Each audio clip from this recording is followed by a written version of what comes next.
ஐயா துணை திருநடன உலாவெண்பா 21.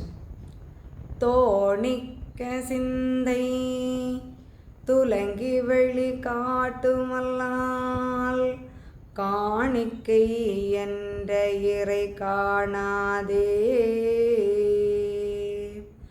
மாணிக்க கல்லால் வளர்ந்தபதி காணும் மொழியல்லாது பொல்லாரன பேர்கள் பொச்சுதோ. அதாவது தோணிக்கு சிந்தையில் நாம் இறை ஒளியை மட்டும் தான் அங்கே தர்மபதி ராஜ்ஜியத்தில் கண்டுகொள்ள முடியும். அங்கே இறைவனுடைய அந்த ஜோதி சொரூப நிலையை தான் உள்ளத்திலே அங்கே முடியும்.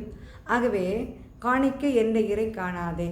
அங்கு தனித்தனியாக இறைவனுக்கு என்று நாம் செயல்படுத்தக்கூடிய எந்த விதமான காணிக்கை, இறை பூஜை, புனஸ்காரம், புற வழிபாடல்கள் தேவையில்லை. காரணம், உள்ளத்திற்குள் நான் இருக்கின்றேன் என்ற அந்த நிலையை உணரக்கூடிய அந்த பக்குவத்தை அடைந்து விட்டால் இறைவனை தன்னுள் கண்டு தோணிக்க சிந்தை அந்த இறைவனை நினைத்த மாத்திரத்திலே அந்த ஜோதியை நாம் உணர்ந்து கொள்ளக்கூடிய அந்த வல்லமையை பெற முடியும்.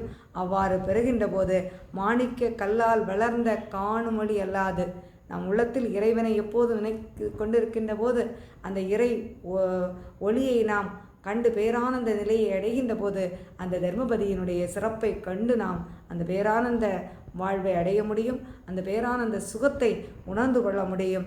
அப்போது இங்கே பொல்லாத நிலை என்ற பொல்லாத பெயர்கள் என்ற அந்த தன்மையெல்லாம் அழிக்கப்பட்டுவிடும். ஆகவே நல்லோராய் என்றும் நாளும் சாகாமல் நெடூழி காலம் வாழ்வார் திண்ணம் என்ற நிலைப்படி எண்ணம் என்ற வினைகளெல்லாம் அகற்றப்பட்டு இறை சிந்தனையோடு நெடூழி காலம் தர்மபதி ராஜ்ஜியத்திலிருந்து ஆழ முடியும். இறை அருளை பெற்று இறையை தன்னுள் உணர்ந்து வாழ முடியும் என்பதை இங்கே ஐயா நமக்கு எடுத்து சொல்லுகின்றார்கள். ஐயா